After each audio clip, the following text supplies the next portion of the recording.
Totally Useless Information with Nick and Roy is brought to you in part by Tom's Place. For the finest in men's fashion, Tom's Place will suit you.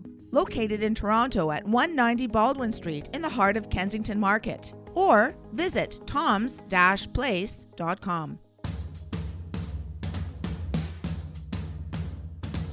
This is Totally Useless Information with Nick and Roy. Listen, laugh, and learn. How many pounds of clothing does the average American throw away every year? Good old-fashioned glue, part of a complete breakfast. Hi, I'm Nick. And I'm Roy, and we scoured the internet to find out useless information for you. Plus, we'll open up the mailbag, and in the news, he broke into houses to steal what? Totally useless information. It's everything you never needed to know. You're eating glue again for breakfast, Nick? Plus, we have some exciting news. Welcome to the Totally Useless Information Fashion Show. I like her voice better than yours. Yeah. We're really excited because we have a brand new sponsor, and we're starting off our show with fashion because our new sponsor is Tom's Place. We'll tell you all about it a little bit later on. But first. Yeah, Tom's Place is the bomb, folks. It is. Trust me. The good You'll one. be excited to hear about this. The good bomb. So here's my first fact. Okay, now you're listening to Totally Useless Information with Nick and Roy. You know that already. And some people say, well, we're just a bunch of Crocs. But you know what? How about this? How about Croc cowboy boots? What? The Pioneer Woman, the comfort shoe company, has officially released their most controversial product yet in the form of iconic clog gone country. Okay? Yeah. The Crocs Classic Cowboy Boot is complete with a signature croc skin texture, metallic Western-inspired embroidery details, and even a removable spinning spur on the backstrap. The old backstrap spinning spur. That's right. It's removable. Now you'll get the same comfy feel as the classic Crocs. Do you own a pair of Crocs, by the way? I have a number of Crocs that I wear. I normally do my lawn in Crocs. You do? Okay. Would you sport some cowboy Crocs? No, I don't think so. Plastic cowboy boots? Yes. Come on, you get the same comfy feel as classic Crocs thanks to their cross-slide footbeds as well as vent holes for breathability, according to their ad. Plus, each pair includes a Croc Star Gibbets charm and a 2023 Cowboy Duke Gibbets charm, just because you mentioned cowboy Croc boots. Yeah. I have a pair of alligator boots, and boy, was that alligator surprised. You know, the average person, get ready for this one, wears 20% of their clothing 80% of the time. Oh. That means 80% of their clothing is pretty much either worn very, very rarely or never worn at all. Or my naturalist friends who wear 0% of their clothing 100% of the time. And that's no Croc. By the way, folks, I'm naked right now. Oh, by the way, folks, I wish he were kidding. How about the blazer jacket? No, I know you drove a blazer when in high school, actually. Had a green blazer, but I'm talking about the blazer jacket. Yes. It's traditionally a thigh-length, double-breasted jacket tailored in either black or navy lightweight flannel. The brass buttons on the sleeves reflect the garment's origins in the late 19th century with British boating and cricketing cultures. Worn without matching pants, I said. Not. Okay, now you're probably going to take this as worn without pants. Worn without matching pants. So matching pants would be a suit. That's right. And without wearing pants, well, then you have a lawsuit. We're going to have to ask Tom one of these questions, Probably. To be honest. The blazer is looser and less structured around the shoulder and chest than the suit jacket that you referred to. So these are non-matching jackets that go nice, but they call them a blazer jacket. 60% of clothing today is made with plastic-based materials. Oh. So much for the tree-hugging college hippie students. They consume this college group, consumes 60% of the cheaply made clothing in the world. Really? Can you imagine? So, for their big deals over their environmental stuff, Yeah. they're actually wearing more clothing that has more plastic in it than cotton, which, of course, the cotton clothing is more biodegradable. See, this does not make any sense to me because they're banning all kinds of plastic bags because it ruins the environment, and yet they're walking around in plastic. Yeah. I think for the sake of the whole world, they should think about wearing plastic bags over their heads. How about a brown paper bag? He was known as a two-bagger. That too. Okay. How about nothing more biodegradable than a paper bag? No, not at all. Ask any tree. Cuffs on your shirt dictate the formality level of that shirt. Cuffs with links are the most formal in the fashion world. With those with buttons are the least formal. And I don't know, you're a pretty dapper kind of guy. Have you ever heard of the expression, Roy? Show some linen. Yeah, that's so when you see the cuff at the outside of the suit jacket. That's right. So when the cuff can be seen while wearing a jacket sleeve. The phrase came about. I think it's what, a half inch. Doesn't say exactly, but the phrase came about because shirts were first created from linen. So through time, shirts were made from different materials, including cotton and now plastic, as you've indicated. Yeah, plastic, polyester. Yeah, and that kind of stuff. So so showing some linen means you're absolutely right that you're showing some of the sleeve outside, some of your shirt rather outside of the sleeve. I have 28 suits and or jackets. You do 28. You counted them. It's actually a joke with my show. For people that know me, I'll start my show off saying I'm wearing number 22. Something like that. Now, for those of you who don't know exactly what Roy's talking about, you're not alone. What he's talking about is Roy lives in the southwest part of Florida, and he also sings. Not only does he show some of his talents here at Totally Useless Information with Nick and Roy, but he's also a quite a talented singer. And if you want to find out where Roy is singing next, go to musicbyroy.com. Musicbyroy.com. See what I did there? I gave you a little plug. That's how I got into X-rated movies. I like to show off my talents. That's right. Showing more than your linen, so to speak. Yes. Usually you had to pay $5 to get into those X-rated movies, but I got in for free. I'm dating myself. $5. Yeah. Dating yourself. Yeah, because no one else would. Yeah. Here's my teaser. Yeah. The average American throws away 81 pounds of clothing every year. That was shocking to me because 81 pounds is a lot, but 81 pounds of used, outstyled, worn, or sometimes new clothing. That's really great, said the homeless man wearing a Coco Chanel designer sweater. Can you imagine? 81 pounds per person. All these homeless people have to do is go to the garbage pail. They got to come out with something good, right? Yeah, exactly. Give me that stat again. How many pounds? 81 pounds of clothing each year. Each American? Each American throws away 81 pounds of clothing every year. Okay, times about 300 million people, because you do the math. 362 million. Okay, Nick. Canadians Canadians trash about 1 billion pounds of fashion and home items. They include home items in this stat here, made of fabric every year. How does that work out? Well, we're 40 million people, so you do the math, because I'm not doing math. We're not doing math. You were doing fashion on. So 80 billion? No, that's more than us, I think. That's like 200 pounds apiece. Yeah, well, we wear more layers of clothing because of how cold it is up here. Ah, that's true, too. You guys throw away one jacket. That's 20 pounds right there. That's right. Exactly. It's not volume, it's by weight. Yeah. Now, it's like, here's a bag of toques. So, you say that you have how many suits? 28 suits, and yes. of all the shirts and counting, and of all well, when you visit Tom's Place, you'll have a lot more.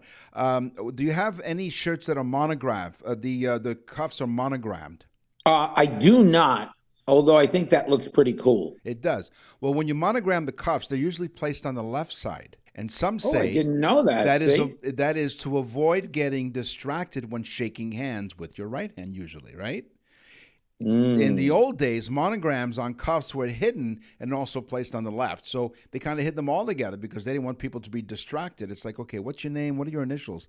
They're made solely for identification purposes when you take them to the laundry. Yeah, I tell you the truth. I think it's wonderful to monogram clothing. In high school, I had because you want to show it off, Yeah. So in high school, I had monogrammed underwear.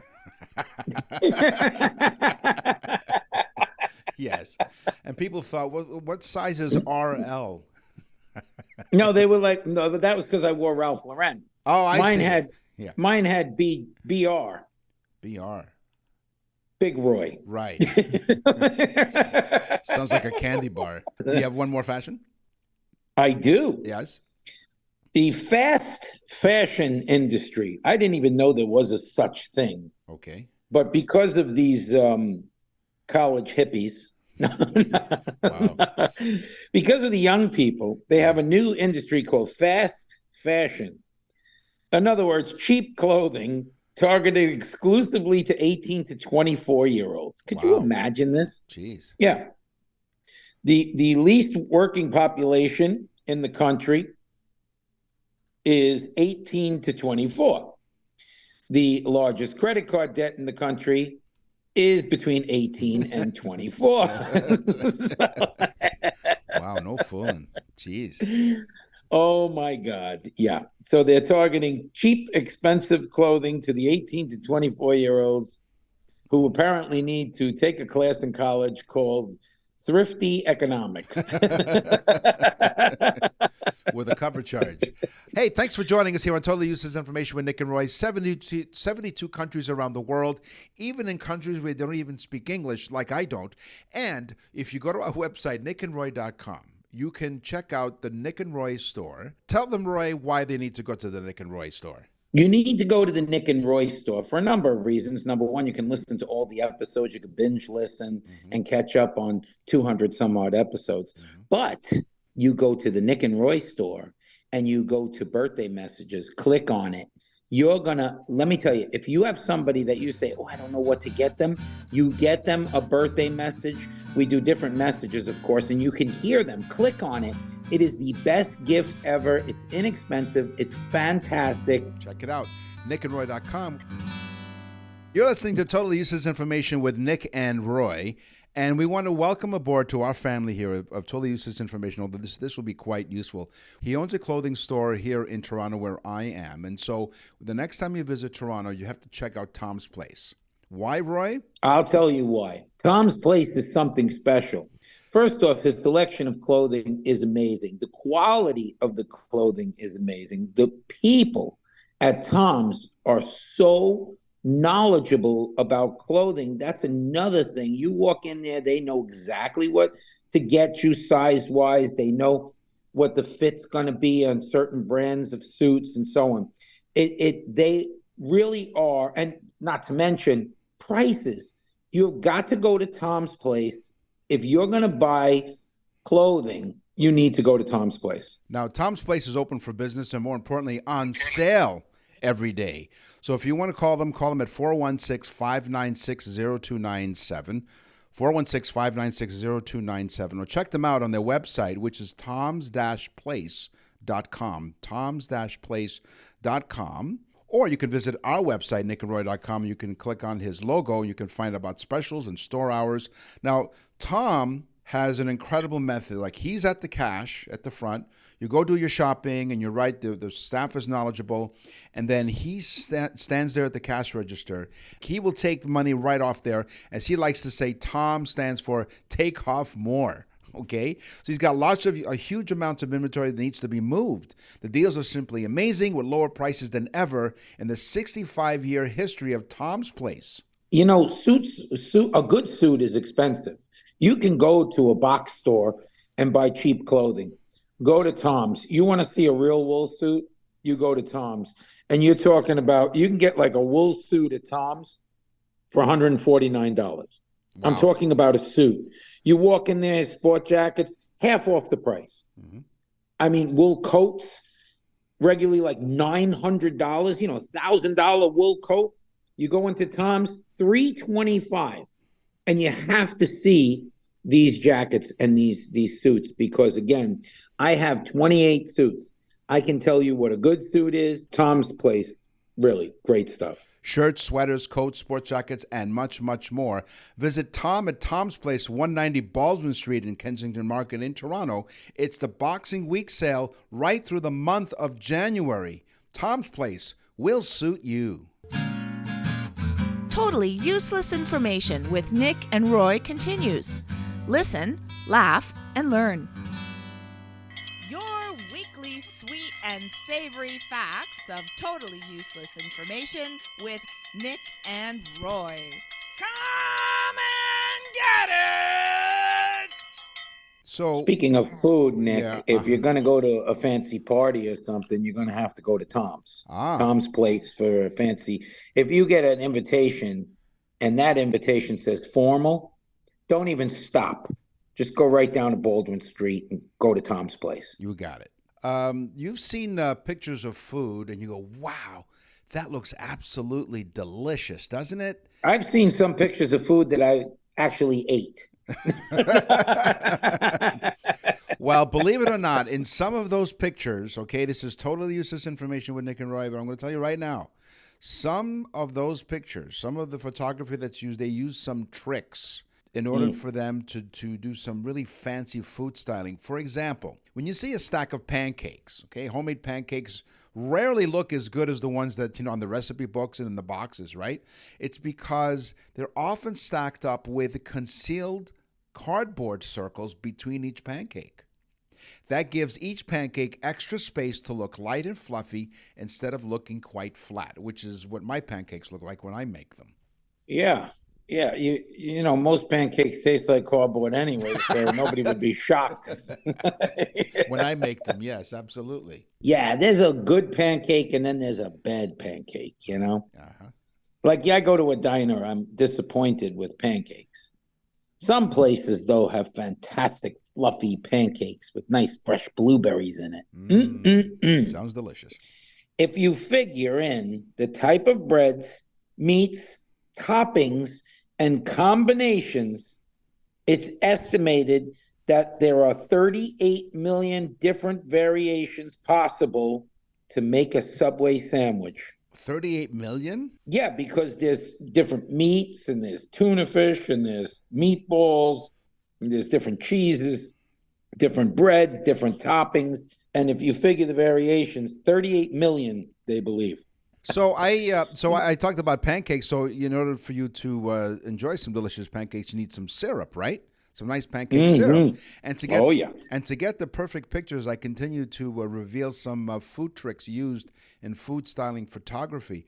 To get the perfect picture of maple syrup drizzling down the side of cardboard pancakes, professionals use engine oil. Most food photographers actually use engine oil to drizzle over the pancakes as it doesn't absorb.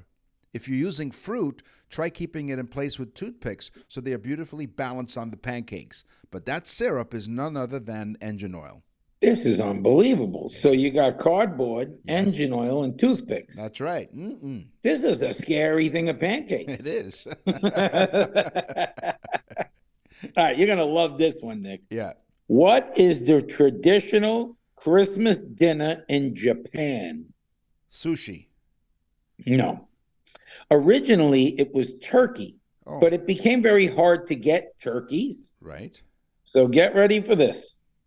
It's called Karasumu ni wa Kentaka. Karasumu ni wa Kitaki. That rolls off the tongue, doesn't it? With a stud in it. Yeah. Karasumasu. Right, see? You have to say it with a little bit of like emphasis. Seriousness. Yeah, if you don't. Right. Niwa Kitaki. Otherwise, it doesn't sound like Japanese at all. That translates to Christmas dinner at Kentucky Fried Chicken. Really? Get ready. The number one tradition in Japan right now is Kentucky Fried Chicken for dinner. By the way, Japan, it's not an actual national holiday, Christmas. No. And like in the United States, think about it. If you burn the meal on Christmas Day, You know you're eating Chinese food, right? That's right. Yeah, exactly. It's the only thing that's open. I think in North America, because up here in Canada, the same thing. Either that or Swiss Chalet, which is like a chicken rotisserie place. Now that we're dropping names here. Wow. So Kentucky Fried Chicken is the number one food on Christmas Day. Well, and not a holiday. Okay. Interesting. Karasumasu Niwa, Kentucky. Kentucky. Would you like Can you imagine? Would you like some wasaki with your Kentucky? That was their media slogan. It means Kentucky for Christmas. Right. Okay. There you go. Thank you. So here's my teaser. Milk is rarely used when photographing cereal because it makes the food look mushy. What they use instead is glue. This is because it helps to balance each wheat biscuit or cereal item on top. Milk tends to cause the cereal to look soggy, whereas glue holds the cereal right in the surface and keeps it looking crisp and much better on camera. I've found it works better than Viagra as well. You wouldn't want a soggy looking one now. No. In 2008, Domino's came out with an oven-baked sandwich. Oh. They wanted to compete against Subway, who was doing really well in 2008. Yeah. So they came out with an oven-baked sandwich to try and compete with them. If you wanted to get a free sandwich, this was the media campaign. If you walked into Domino's with a driver's license with the name Jared on it, they would give you a free sandwich. Really? Wow. Yes, or in the case now, you can bring your probation papers and they'll give you a free sandwich. That's right. Along with your truant officer. I think Domino's should just stick to pizza, okay? I mean, the sandwich thing didn't work out for them either. So. I don't think so. Another item, another way that they trick you when you're watching this, looking at this beautiful ad, in terms of ice cream. Now, there are many different recipes to make fake ice cream because you would think, I mean, obviously, ice cream would melt, right? Because it takes a long time to get that perfect shot. So they don't use actual ice cream. They have many different recipes to make fake ice cream. The easiest one requires you to substitute ice cream with mashed potatoes. Ooh, that makes sense. Then add some food coloring depending on the flavor of the ice cream that you want to mimic. And voila, you have fake ice cream, but it's mashed potatoes. You know, if you wanted to be completely honest, you could just have mashed potato flavored ice cream and then you wouldn't be lying to the people. Yeah. Boy, that's how my brain works. Yes, it is. Yes, completely mashed. You can't pull one over on me, you know? That's because my brain is baked more than the potato. All right, Cinnabons. Yeah. You like them? Oh, thanks. I didn't realize you thought of me that way. Oh, Cinnabons. I'm asking you, Cinnabon. Yes. do you think they're delicious, right? Oh yeah, absolutely. Especially when you walk through this, like you walk through the mall, or here in Toronto, Union Station, they have a couple. There's a Cinnabon place there. Oh my gosh, I don't even take the train. I just walk through there just to smell the delicious cinnamon. Why do you ask? Well, ladies, get ready for this one. The average lady's caloric intake for the day is 1,780 calories, under 1,800. Okay. One Cinnabon has 890 calories. No. Half a woman's daily intake. No. Wait, Nick. Do not speak yet. Okay. It gets better. All right. 36 grams of fat. Oh. In one Cinnabon. The best is yet to come. This one affects me. 59 grams of sugar. I think a Snickers bar has like 36 grams of sugar. That's crazy. Wow. You know who I want to bring on the show is a former colleague of mine who's now doing all kinds of fitness stuff. His name is Joey Roselli. He's really good. He's actually what I consider a food Joey Roselli. He's a nice Irish guy. Yeah, he is. He is from Montauk. No, he's actually a truly honest to goodness food influencer. not just an influencer because they just put influencer in front of their name. Like, he really knows his stuff. He'd be a great guest on. I'm gonna, as soon as we're done with the show today, I will talk to him and find out if he wants to come on our show, because I think he'll give a lot of useful information. Well, 59 grams of sugar, but 50 grams of sugar is approximately 12 teaspoons of sugar. That's insane. You know, I dated a girl named Death Buns in high school. Come on, she was a sweetheart. You're listening to anybody that listens to this show knows there must have been a lot going on in high school. I'll tell you. Yeah, and education had nothing to do with it. Nick and Roy will continue with totally useless information. We're back with totally useless information with Nick and Roy. Listen, laugh, and learn. From Beethoven to Bieber, rock and roll to rhythm and blues. This is totally useless music information with Nick and Roy. All right, Nick. Uh-huh. Get ready. Yeah. There's two of these I have. 100 million Facebook followers. That's a record. Shakira. No. You know, Shakira. Yeah, shake your hips, baby. Yeah. Oh, baby, when you dance like this. Right, yeah. Okay, her. She has 100 million Facebook followers. She beats out Katy Perry, but Katy Perry beats her out on Twitter. Wow. Get ready.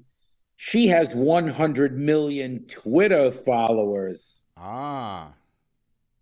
Mm-hmm. So recently, Shakira admitted to tax fraud in a long-running case in Spain, and she got a suspended sentence. Oh, she's tax fraud in Spain? Yeah, after having maintained her innocence for nearly 5 years, she struck a last-minute deal to avoid the risk of going to prison on opening day for tax fraud in Barcelona sometime in late November. Yep. Wow. Exactly. Yeah, you know, when they don't pay their taxes and they run, they call that a Spanish fly. That's right.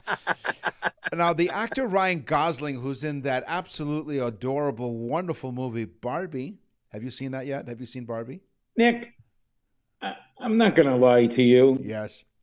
Four times. I would not go to see Barbie. Yes. I'm sorry. You've always dreamed of having like a Barbie dream. But my wife did go with a girlfriend of hers. Okay. They went to see Barbie. Did they like it? And they did not really like it. No. Okay. Well, that's their problem. That's their prerogative, you know. Now, Ryan Gosling is in that movie. He played Ken. Now, he's very talented, of course, but he was almost in the Backstreet Boys. Oh, really? Now, Justin Timberlake, of course, went on to be successful after his stint with NSYNC. And by the way, Justin Timberlake was also a member of the Mickey Mouse Club. Ah. Well, so was Ryan Gosling. So Ryan Gosling was not only a Mouseketeer like Justin Timberlake, but he was offered a place as a member of the fellow boy band Backstreet Boys. But sadly, Gosling didn't want it that way and turned down the prestigious opportunity. Yeah. See what I did there? I want it that way. He didn't. You know, I got a lot of Japanese things today, and being that I spoke a little Japanese before. Just a little, yes. I do it to show people how well-rounded I am, and you are able to. Yes, you know why you're well-rounded, because of all the Cinnabons you ate. Exactly, and I speak a bunch of different languages. Most of them are English, and they just sound different when I drink. They're alcohol-induced languages. The shamisen. The what? You heard me. The shamisen. Okay, what is that? The shamisen it's a type of a cross between a guitar and a violin. Now, when I say this to you and the audience, they are going to understand exactly. Did you ever see a Japanese movie or see something filmed in Japan, or actually go to a spa and you hear blang, bang, dang, dong, ding, dang, ding, dang, dong? Yeah. That's a shamisen. Oh. It's a toss between a violin and a guitar. It's played like a violin, but it's the size of a little smaller than a guitar, and it has a little different characteristics than a violin, more like a guitar. Right. It has that twangy sound. On October 23rd, 2016, 1,911, why that number, I don't know. Okay. But they broke the Guinness World Book of Records on October 23rd. They played together for 6 minutes and 5 seconds. It was a 6-minute, 5-second song to break the world record of the most shamisen musicians playing together. 1,911 of them on October 23rd. Wow. Now, the person from the Guinness World Book of Records said, "Thank God it was only 6 minutes and 5 seconds." That's right. He would have set a new record of how long it took him for him to leave the room. Now, and then there was also a Guinness World Book of Records of the guy from the Guinness World Book of Records killing himself with a shimishan while eating sushi. So we've heard the Gregorian chants, that music, right? The very sort of solemn sounding. These are a bunch of like Gregorian monks who are chanting. Oh, yeah. And I think years ago, I think it was in the 90s, they actually came up with albums where people were actually into Gregorian chants. They became really popular. Now, there were 16 popes named Gregory. Because here's why I bring this up. So I'm thinking Gregorian chants. Who was Gregory? Because I need to know, right? Ooh. There was, why do they call it Gregorian? That's right. So on Totally Useless Information with Nick and Roy, thank you for joining us. There are 16 popes named Gregory. But the one who lent his name to the chants was Pope Gregory I, also known as Gregory the Great. That was his stage name. He was the father. Yeah, he really liked himself, this guy. He was the first, the greatest. Yeah, he was. Yeah, he's exactly. Like, I am the goat pope. The goat pope.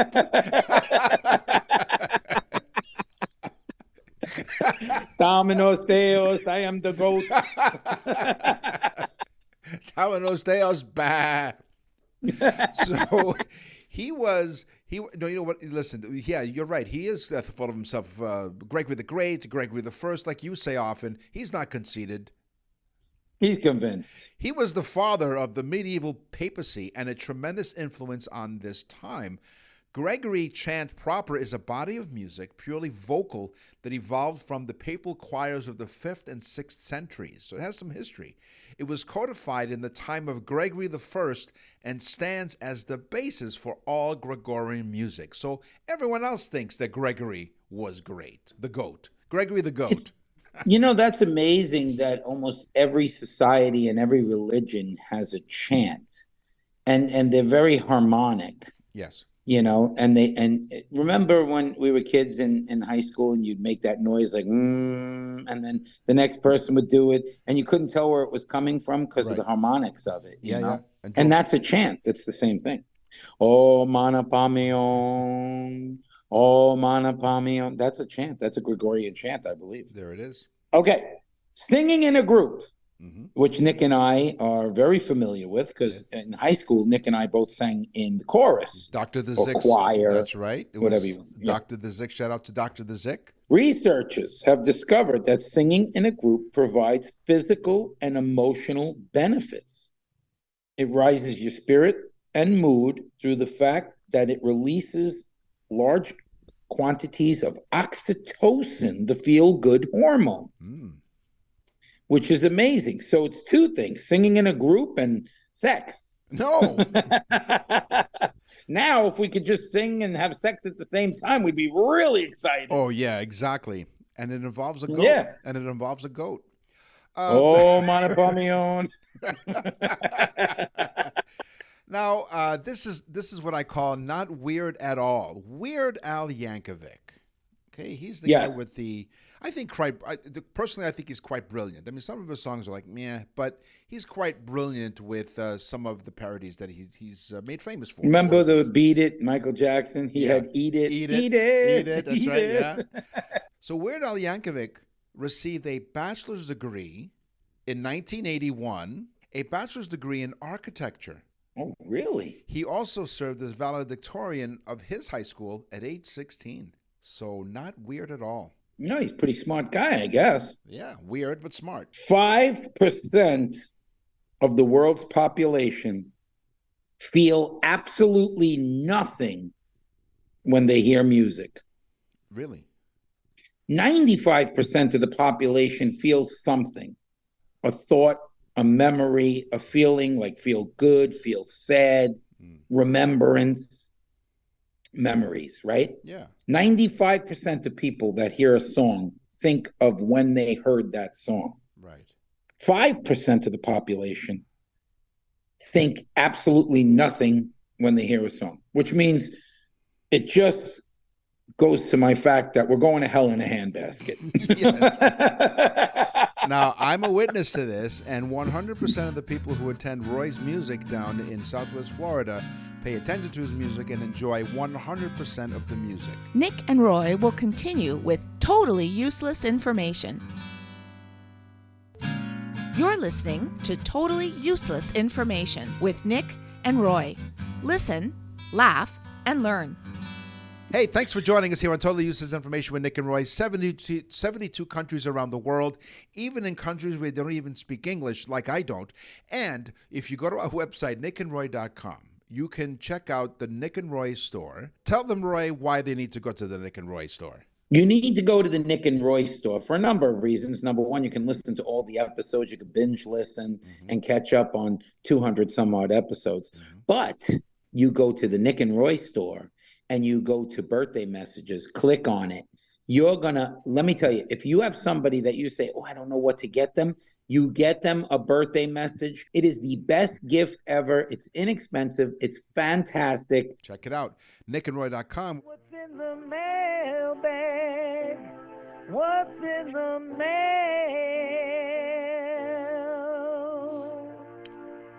Jim Barracks from Staten Island, New York. Dear Nick and Roy, we love listening to your show every week. We know that you're on the radio in Canada. Will you be on the radio in the United States anytime soon? Okay, that's a good question. So if anybody's out there who knows anybody in the radio business in the United States of America. Well, we are working on it. Yes, we are working on actually a Florida and Ohio-based radio station that may be thinking about using our show. So, which is cool. Another add-on to the amazing growth of this show because of you folks that are listening. Exactly. And what was the guy's name? Jim Barracks. But here's his actual question, though. He has a question. I'm glad his family didn't name him his first name Army. Army Barracks. So here's my actual question. He says, I know you guys are best friends for many years. I have a high school buddy that I hang with, and we have a great time. I understand that cows... Where's he going with this? I understand that cows make friends and stay with them for a long time. Is this true? Nick dated one in high school. How did that work out? Okay, so Jim, yes, we're trying to infiltrate the radio market in the United States, as Roy mentioned, so we're trying to do that. But if you and anyone out there has a radio contact, just send us an email at nickandroy.com. But Jim, yes, cows have besties. Research in the UK found that more than half of individual cows spend their time eating and relaxing alongside one specific cow, a best friend of sort. And I can say the same thing. Wow. Yeah. Could you imagine the cow's mother with the young cow coming home for dinner with his girl, and it's a goat? Let that one roll around your head for a while. And it was singing a Gregorian chant. That's right. You know, she said to her son, you bring this goat home? Are you crazy? And he said, nah. No. Don't you have other girls you can bring home? Oh, my God. Yes. Right. Yes. Okay. Well, I got mine. What do you got? Caleb from South Georgia. Caleb didn't even pinpoint the town. Okay. He said, Caleb, that's what got my attention. He just used the entire southern part of the state. Caleb, he says, I was turned on to your show by my ex-girlfriend. He writes, by my ex-girlfriend. This, of course, really got my attention. Then he goes on to say, she's gone, but I still listen to your show. I love this guy. Yeah. Caleb, you're all right. Yeah. I'll tell you, there's plenty of other fish in the sea, but there's only one totally useless information show. That's right. Exactly. My gosh. Okay. So we talked about, so if you want to send us an email. Oh, by the way, Caleb, your ex-girlfriend will be a guest on the show next That's week. right. On the show today, we talked about fashion, we talked about food, we talked about music. It's time for the news. And now, from around the corner and around the world, this is TUI News. A man from Rhode Island faced 4 felony charges after police say he admitted into breaking into homes to steal sex toys. Wait a minute. He broke into homes to steal sex toys. To give as a birthday gift. Benjamin Nadrowski, 32, was arraigned before a judge. How did he know they had sex toys in the house? Do you have sex toys in your house? He was arraigned before a judge in this. You noticed that long pause there, folks. Listen, no, I'm just trying As to... I'm speaking to Nick, behind him is a shelf with various sex toys. That's right. No, it's a massager. It's a muscle relaxer. He calls them his elf on a shelf. But I'm not going to tell you the name of the elf on that shelf. According to police... Richard. There you go. Oh, my God. There's a new marketing thing. Nick on a shelf. According to police, officers were dispatched around 10:45 in June at a home in Power Street for a report of a suspicious person. The dispatcher told police a person was trying to break through a window. We're not sure if it was a bathroom window. When police arrived, the resident of the home said while he was getting ready for bed, he saw someone standing outside his window on top of a chair and tried to get in through his bathroom window. It was a bathroom window. Yeah. He came through the bathroom window. Yeah, he came in through the bathroom window. Detectives asked Nadrowski about 3 other breaking and entering incidents the previous week. According to the supplemental police narrative, I guess their report, he admitted entering a home on Armstrong Street and he stole a sex toy from a bedroom. He told police he didn't steal any items of value from residences, only women's sex toys. He said he intended... Wait a minute. I would ask those women first before he makes that decision of whether or not they were valuable to those women. Nadrowski told police he didn't steal any items of valuable, but only women's sex toys. Now, he wanted to give someone a birthday gift. Now, due to the felony charges, no plea was entered in court. Here's the thing, though. The judge did set bail at $2,500 with a surety for the breaking and entering charges and $5,000 personal recognizance for attempting the breaking and entering charges, with conditions that he not go back to the residences, you think, and they complete a mental health screening. That's right. And upon sentencing, he was sentenced to a week's stay in Dildo, Newfoundland. No. This guy went ahead in 3 places, 2 successfully, right? Right. And 1 attempted. Right. My question is, did he just randomly break into places in the hopes of finding sex toys? Where is this, Nick? Where was this? This was in, let's look at the dateline, Providence, Rhode Island. Okay, so the people of Rhode Island must be buying way too many sex toys because this man literally randomly broke into homes and left with sex toys just so he could fit through the small part of the window. He'd lube himself up. So he was and sentenced. so that they couldn't find out who he was, he wore 10 condoms, 1 on each finger. Wow. No prints, sir. No prints. That's all the time. No prints, but there's these rib marks all over the place. So yes, he was sentenced to a week in Dildo, Newfoundland. No. He was sent off to Ramsey's prison. That's all the time we have for this week's episode of Totally Useless Information with Nick and Roy. Thank you very much for joining us.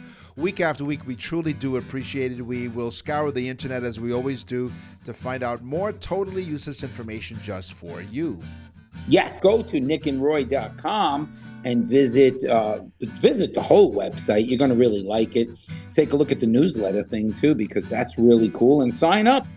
Sign up on the website. I'm Nick. And I'm Roy.